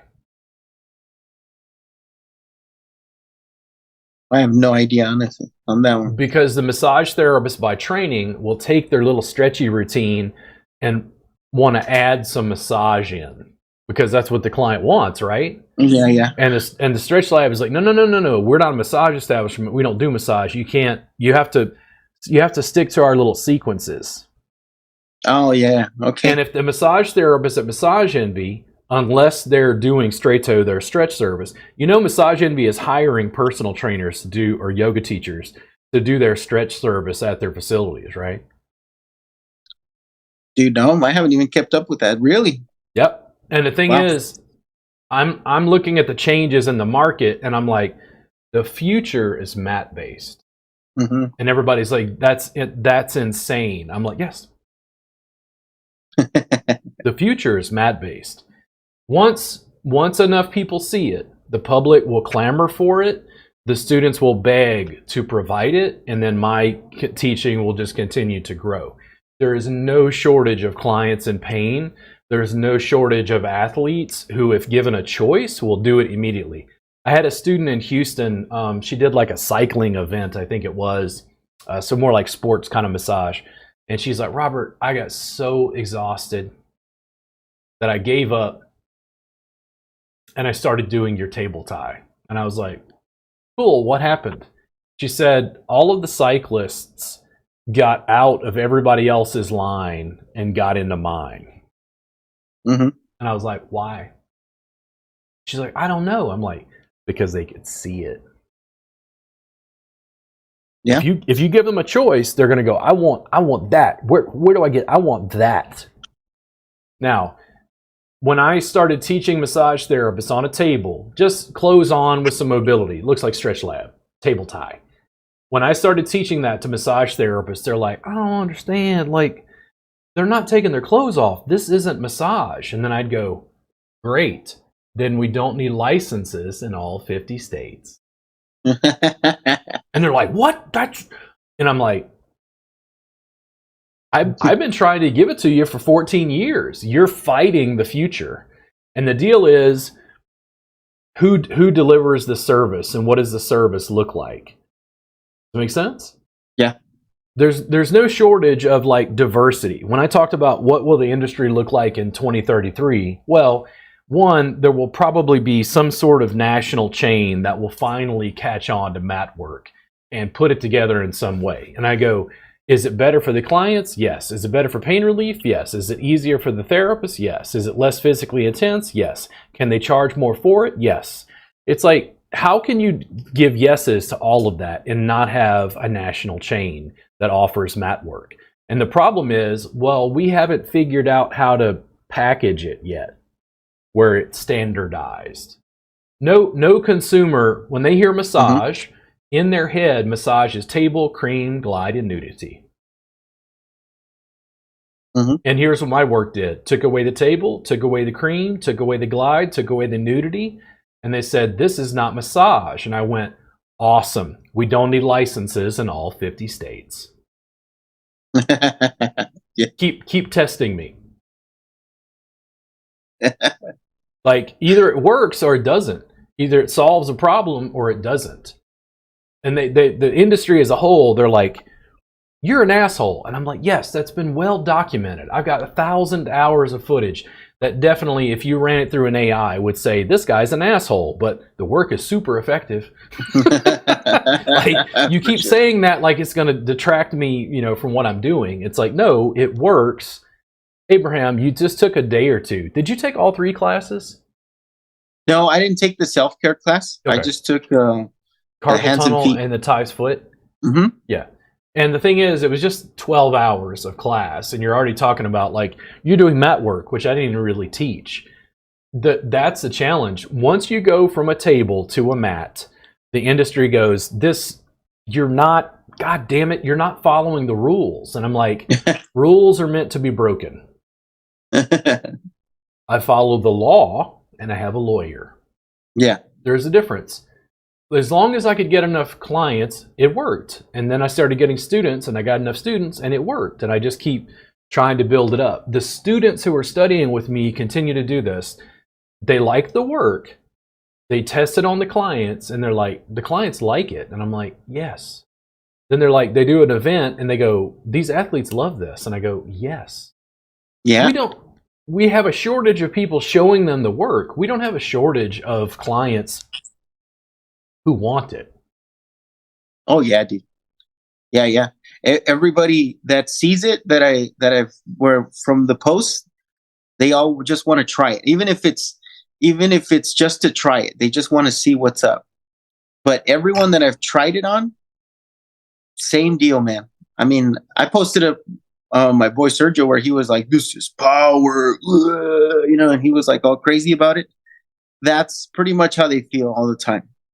And I mean, I'm used to that with massage, but it's taken me years to get them to get to that feeling, This stuff, I learned it in a weekend. And in the next 3 days, I was already getting those same results. Yeah. So something that took me years to build up to, and in a class that I took over a weekend. And like you said, I mean, yeah, it was hands-on and it was there, but dude, just from what I learned and then taking that deep dive down the YouTube channel, I was like, wow. What were you looking up on YouTube? I was mostly looking up on the sacral work that you do. Yeah. And how to position your foot and how to do those myofascial stretches from the sacrum. Yeah. Because I get a lot of chronic low back pain clients. And so I needed a bigger tool because, my elbow is incredibly sharp now. So when I hit him with it now, it seems more like I cause more radiating pain than before. And where I really just want to get into the tissues, sometimes I can't because it's too painful. Yeah. And so what this stuff has done, if this is the broadest tool you've got, a skilled foot is like a revelation. Yeah. They're just like, oh my God. It's a massive change. Yeah. They're like, oh my God. It's like, it stretches more skin. For the pain science community, just listen to what I say. It stretches more skin. The clients will say, like, it does. so the clients sometimes too, like we talk about marketing and business, the students will go, well, my clients want deep tissue. And I'm like, I tell the clients, my work is deeper than deep tissue. Ooh. Mm-hmm. Ooh, I'll try it. Deeper than deep tissue? And I'm like, trust me. And then I work on them and they're like, oh my God. Yeah. No, I feel you on that, man. The first one that I really tried it on was my big dude. He's incredible. But he was the main reason why I took this course, because we've been doing a lot of work. It's been 5 years now, I think. And he's only grown so much. So now my practice has to grow as well with him, because I've exhausted everything that I could do for him in terms of manual therapy. Yeah. And the stuff that I do with my elbows just wasn't cutting it, man. Like, honestly, I couldn't get through the tissues. I just felt like I was lacking a lot more weight. I was lacking strength, because he got so freaking strong that I was like, oh my God, he's gonna outgrow me, if I don't keep doing something different. And so what I learned this weekend was like, dude, I have been overworking myself for no damn reason. No damn reason at all. I mean, it was leverage and leg position. That's what I was lacking. Those two very basic functional things. Where am I going to place my knee? How effectively can I use that knee? And where is my other leg going to be? And when those two things combined, finally, oh my God, man, I was able I was teaching pretty much destroy him. Table work, and I got to a more comfortable space of like, don't fight the culture or the table. Just give them more tools on the table until it transformed into the sky mat. Yeah. Like the students, they'll take table tie, and then they'll start getting on the table, and I'm like, you're doing mat work, you're doing mat work, you're doing mat work. And they're like, oh, because I tell them, they don't listen, but they're like, oh. Then they all start dropping their table as low as it can go. And in class, I'll go, hey guys, why are y'all dropping your table down? They're like, well, we need more leverage. And I go, the lowest setting on a table is a mat. Oh, oh. Because if I tell them, they're like, no, this has no proof of concept. This is bullshit. Like, there's a trick here. You're lying to people or something. Like, you're selling stuff. This is involved in capitalism. And it's like, no, it's a more effective form of manual therapy with more tools. That you give 75% more tools to any therapist who does it. And they go, no, they would have talked about this in school if this was a legitimate thing. And I go, are you sure? Are you sure that a school that is now training the staff for massage envy, like, what happens when I go into core curriculum, Abraham, for a day as a demo, a modality day at a school? What happens? The school owner asks me not to come back again. Because the students go, oh my God, this is fucking amazing. I want to do this. And they're like, stop that. We're doing Swedish. Yeah. Stop doing those fun, innovative, easier to use techniques. We're doing Swedish because this is what I have to train you for. And that's where I'm like, okay, continuing education is where I'm at. I'm running the cameras. Just keep teaching, keep going. Yeah. In my opinion, and I'll be very, very brief in saying this. One, I think I need to work with you and get you certified. And then two, I think you need to start teaching. Everybody's been telling me that. I want a Voltron with you. I want to form one big robot and like keep going. And the way that I've got things structured, people keep talking about it, and they're like, man, I don't. Students in class, they would do this all the time. Remember I talked about business? They would say, like, when are you going to open a brick and mortar? They would do this in class. It was because they liked the mat work. And I would say, why do you want me to open a place? And they're like, well, I want you to give me a job. And I'm like, you guys don't really like me as an educator. Do you really want me as a boss? And they're like, oh, but would you open a place? Because they don't want to do the business side. And I go, okay, I'll open a business, but I want 60%. And they're like, oh. And I'm like, yeah, but that's just that. Okay, listen, how about this?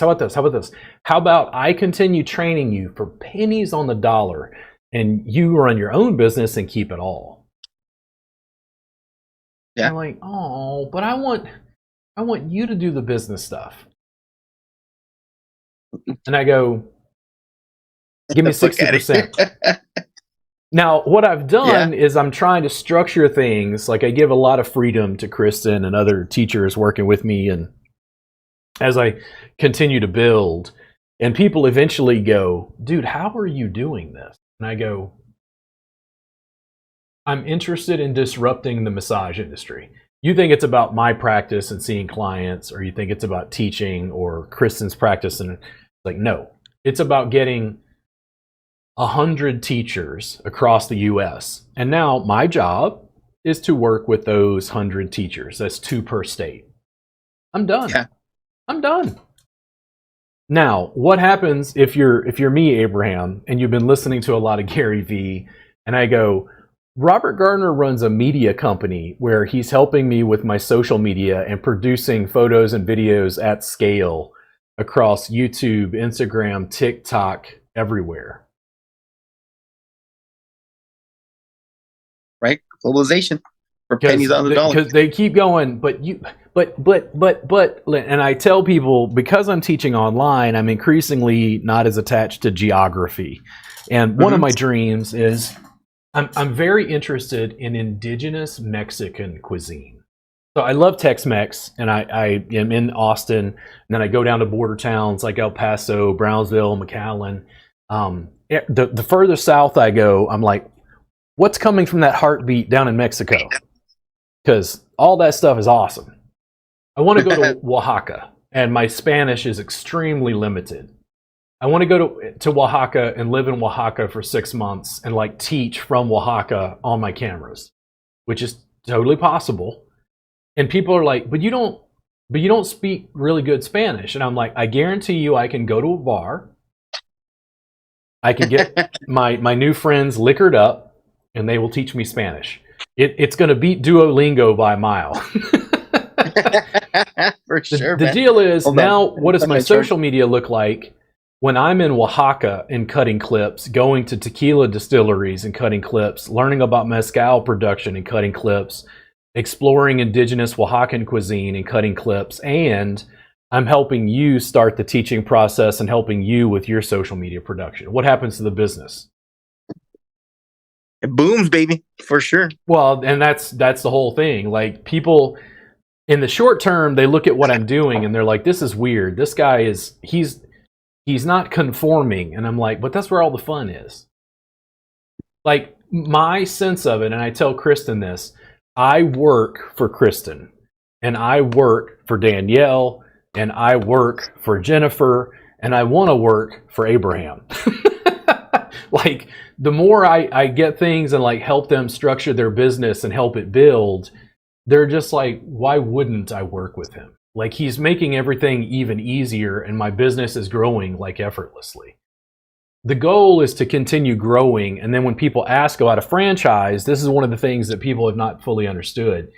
I would tell students that I would open a brick and mortar when I could buy the shopping center. And they're like, huh? What? And I'm like, now, if we build to the point where I had 2 teachers in every state, we have 100 teachers that I work with full-time. My full-time job is to help these teachers with whatever. I can't see students anymore. Like, I'm working with these 100 people. Now, I've got all the training materials for the franchise. And when the franchisee comes along and says, I want to open one of these, I'm like, cool, I've got training materials for you. I can come in and do the in-person training, and then I can supplement online. Yeah, reduces training costs. Right. People are like, this is, it's like it's backwards. And I go, I know, because I realize the power of digital distribution and what digital distribution does to businesses that the massage industry did not want to pay attention to. The massage industry is not only not embracing social media, they're fighting it. Do you know how many schools I go into and they'll say, hey, we want to do a presentation on social media. Cool. And I go, can I film it? And they're like, absolutely not. I'm like, you won't allow me to stream my presentation about social media on social media? And they're like, correct. And I go, cool. When you're out of business in 10 years, don't come and ask me why. Mm-hmm. If you're not going to use the medium that people are communicating in to promote your business model is fucked.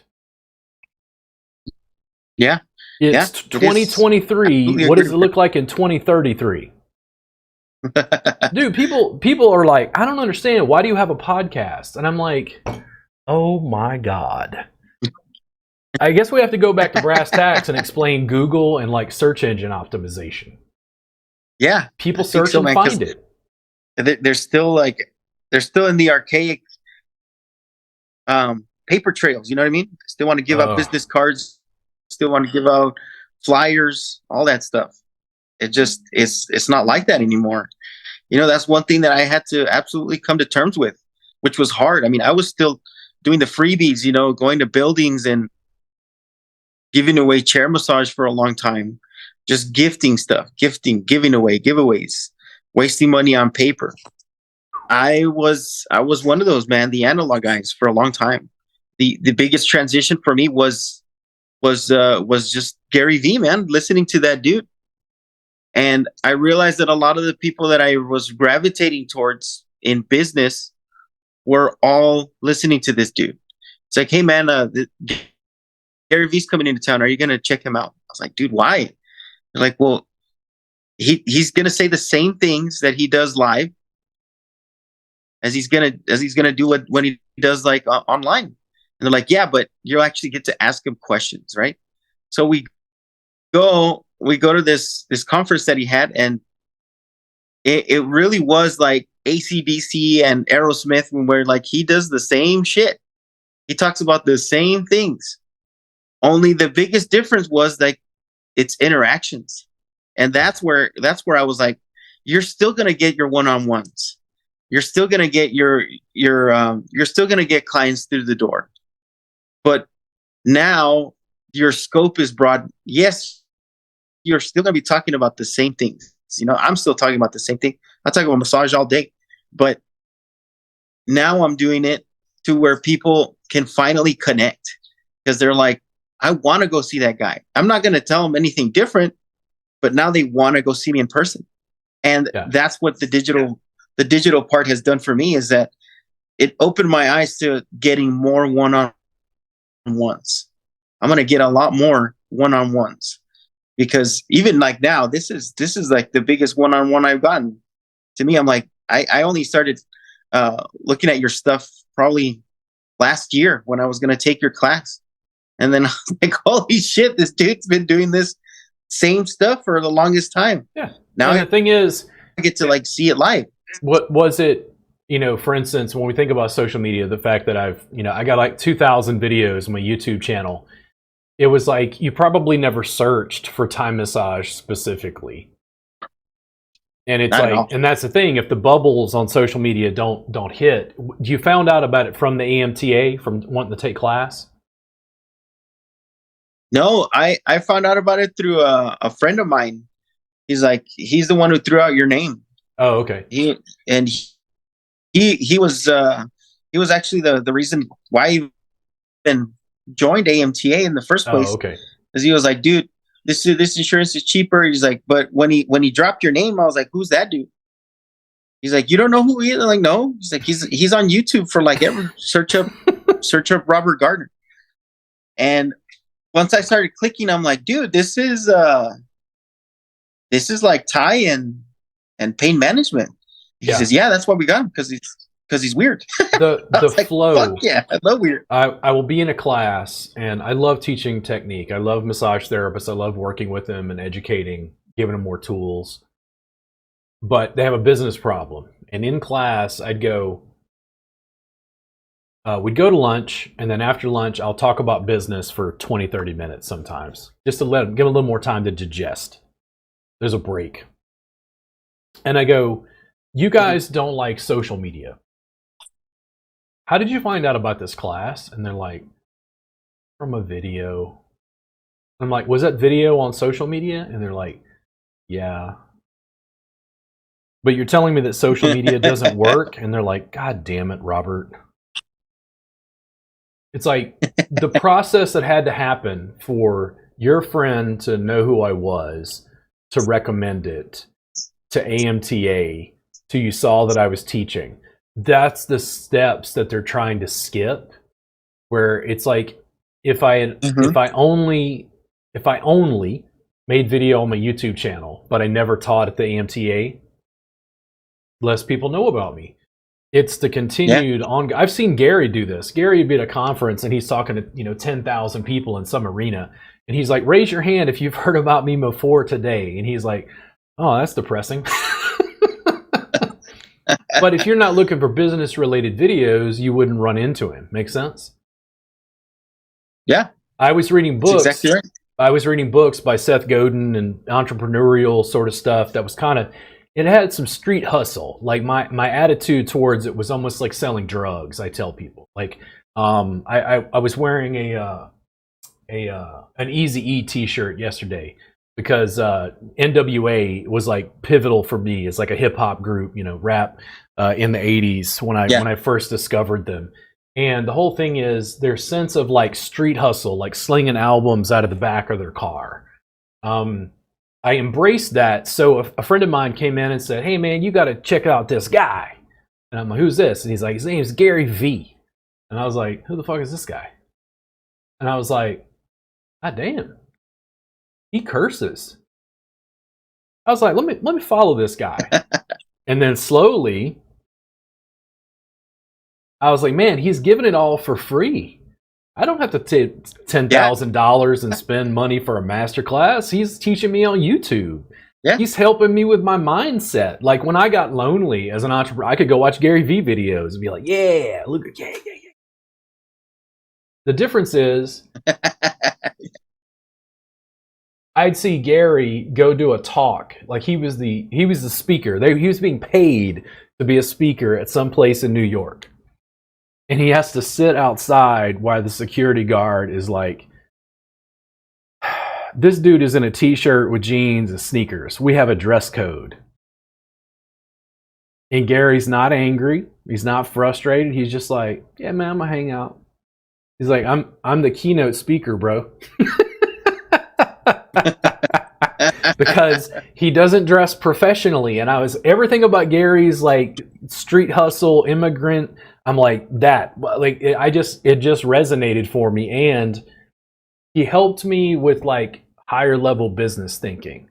The therapist, in my experience, are thinking very myopically in the beginning about how to get clients. So if I tell them to use social media, they're like, I don't understand. How does putting a video on Instagram get me a client? And it's like, well, if thousands of people saw your Instagram video and social media knows that those people are in Austin and you used Austin hashtags, if those people find you and follow you, I'm not saying they see one video, come get a session. It doesn't always work like that.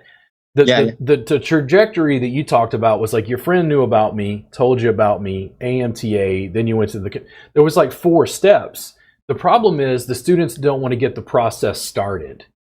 And getting the process started was like, you could go back and look at my first YouTube video. It was horrible. I go back and cut clips from that video to show people, look at how bad this was.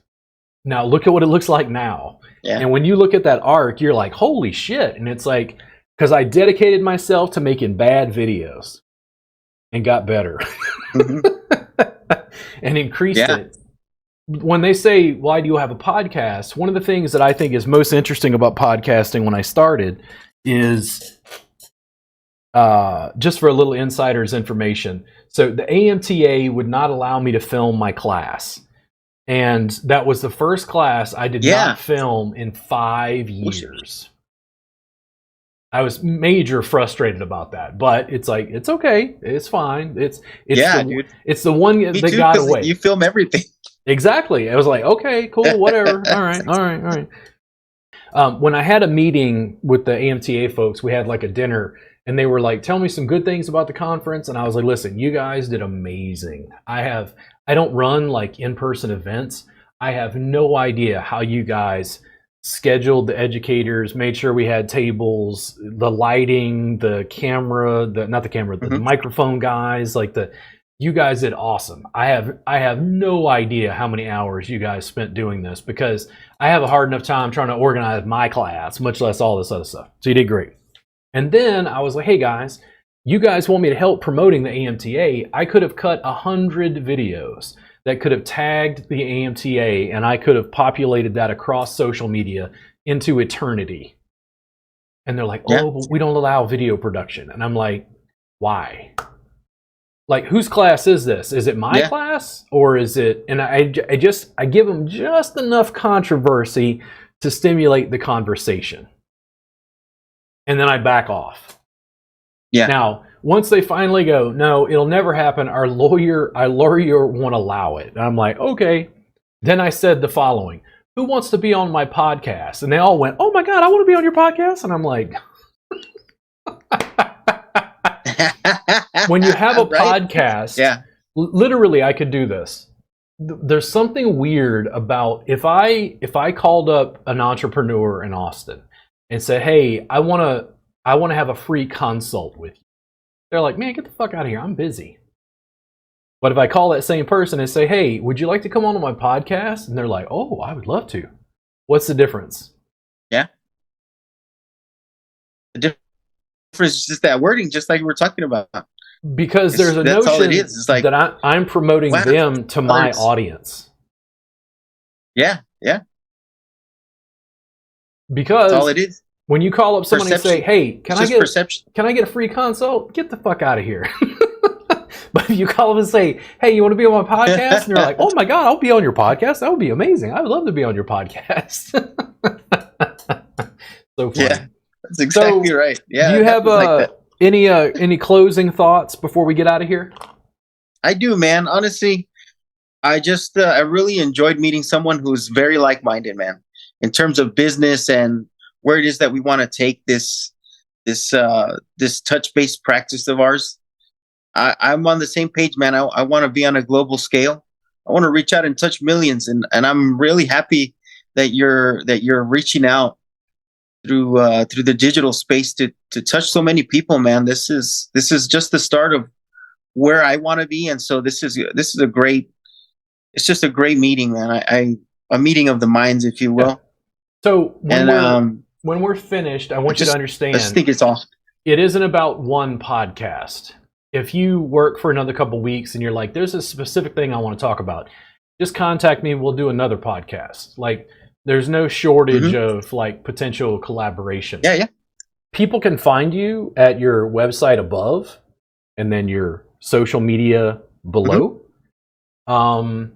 Any parting words? Because we're not done. We have plenty to do. Yeah, yeah.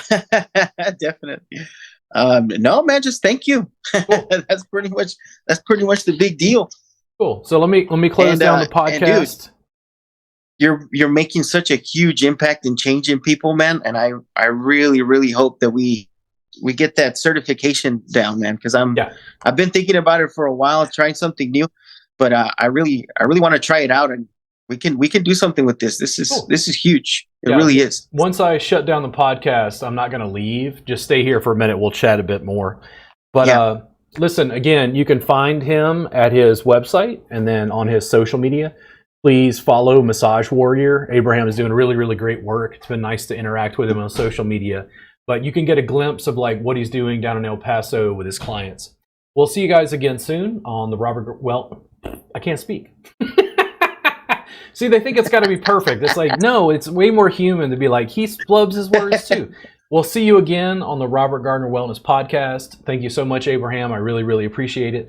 And you hang out for just a second.